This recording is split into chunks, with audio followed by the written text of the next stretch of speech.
As promised, we're going to talk about buying a bigger and better home, and there's nobody better at it than a good friend of the show, Bobby Martins with Keller Williams. Good to see you. So what's up, man? So I screwed up last segment. You gotta love live TV. I can't pull off the bow tie like he can, but who can? Yeah, that's good stuff. Good guy. There's those guys and gals that can just wear anything. Yeah, I'm not that guy. But you could do the socks. You do socks well. What socks? Yeah. These? Next time, I'm going to come in with some cool socks. It's just for you. It's the little things. Steve Kane, the simple man from the radio show, doesn't like it when I talk about my socks on the radio show. Oh, come on. Well, so what's new with you, man? You're always out there having fun. Life's been good. Camping? Went camping last weekend. Happy birthday to my friend Julie. Love you. We had a great time with her and a bunch of our friends. And then last night, the big Halloween party that we co-hosted, it was a big success at the top of University. This is last night. Yeah. You look like you're in good shape this morning. Oh, I haven't slept. It's awesome. Just kidding. It's funny because you were on the radio show on Thursday, and we were talking about your camping trip, and it was you, me, and Simple Man Steve Kane who co-hosts the show, and we were talking. You take the kids out, go camping, roast some marshmallows. Like, no kids. No kids. This is adult camping. Absolutely. So I want to know what goes on at these camping trips with the Martins. And I could show you some pictures, but then I might have to kill you. Yeah. Well, so we're going to get to moving up, which a lot of people get this wrong. They think, oh, well, moving up, I want to move in a bigger, better house. Let's go find the realtor to help me buy the first house. Not the right strategy. We're going to break all of that down. But you have a vast knowledge of all the things happening in San Diego. So I know that numbers can tend to get boring, but they're also relevant. If you really want to know what's going on, all housing markets being local, it's important. And Bobby does such a good job of helping us to understand them. So here is the San Diego inventory. What are we looking at here? Yeah, so what's important to look at here is see over the last 7 months, inventory has been rising. Now, that's not necessarily a bad thing because we had zero inventory there for a while, and that's what was creating these big bidding wars that a lot of people were kind of turned off about with the market. Yep. So, now that's kind of gone away. The bidding wars are still there on the really nice properties that are well priced. But most of the properties out there, a realtor can do their job now. And I like this type of market. I want to be able to go out there and negotiate a better price for my clients. And so for me, it's exciting because now there's inventory to show them. Yeah. And then you've got... Well, that would be an exhausting process when there's low inventory. You have somebody who's eager to accomplish the American dream. They reach out, watch the show, they want to move up, and then you go and you look at this house and you make an offer and the seller doesn't even return your call. And then you do it again, the seller doesn't return your call, and you do it again. I mean, people are making 10, 15, 20 offers. It's not just an offer. It's that they identified the house, they looked at it, they imagined their bedroom here, the man room there, Johnny's room here, barbecue in the backyard, and over and over and over again. And now, it's like, look, you can get in the game and actually get something done. Yeah, it's unfortunate. You can only have one winner when you're putting in an offer and there's 10 offers on a property. But, like I said, now it's a little bit different scenario. And people are saying, oh, well, there's all this inventory. There's really not that much inventory because if you look at the trend from last year, they did the same thing. Towards the end of the year, inventory levels started building up. Yep. And so you had a lot of sellers, and right now there's a lot of sellers that are putting their houses on the market. I was just going to ask you that. What does that mean to sellers? Well, what that means, for some sellers, if they're motivated and they need to sell, you can still sell your house. But some sellers out there are trying to look at the market and say, well, what can I take advantage of the market right now, and can I sell my house for a ridiculous price? And is that happening? It depends. If it's a spectacular property and there's not 2 or 3 or 4 of them like it, unique. If it's very unique, then it's got a shot at getting a above market price. But for the most part, people are still looking at the comps. People have got the foreclosure mess still in their heads. Really?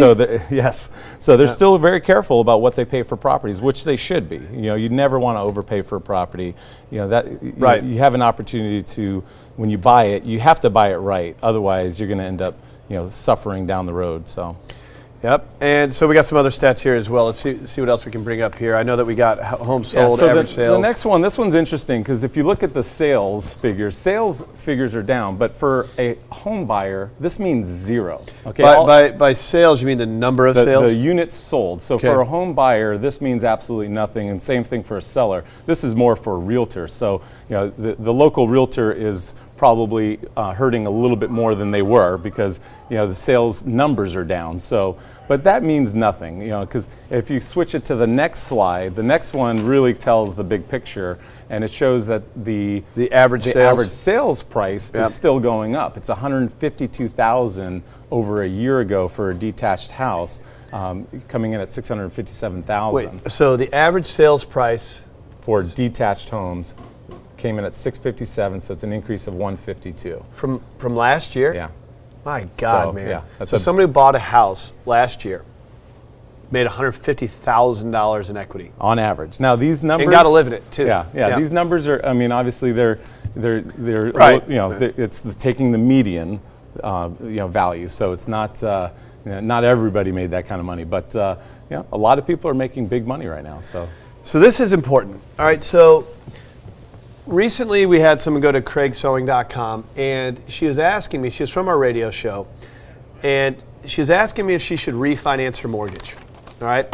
Now, mortgage rates are low. Refinancing makes a lot of sense. She said, I was thinking, Craig, of refinancing, but maybe now is a good time to move up. Now, she was down in Pacific Beach. She had a realtor lined up, so we didn't actually connect her with Bobby. Usually we would. He's the best at this. But she said, should I refinance and stay in this home and then move up in 2 to 3 years, or should I look at doing it now?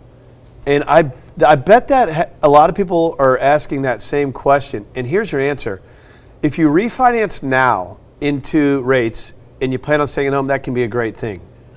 But if you know you're going to move up, why would you wait for interest rates to climb and prices to climb rather than move up now, lock into that low rate, reposition that equity? We just got into some of those numbers. I mean, reposition that equity into a down payment, low rate. You shouldn't wait. I said, look, refinancing if you want. Our team of Synergy One Lending can help you, but I would really look now at the opportunity to move up. You're actually helping one of our listeners that closed on his sale this week.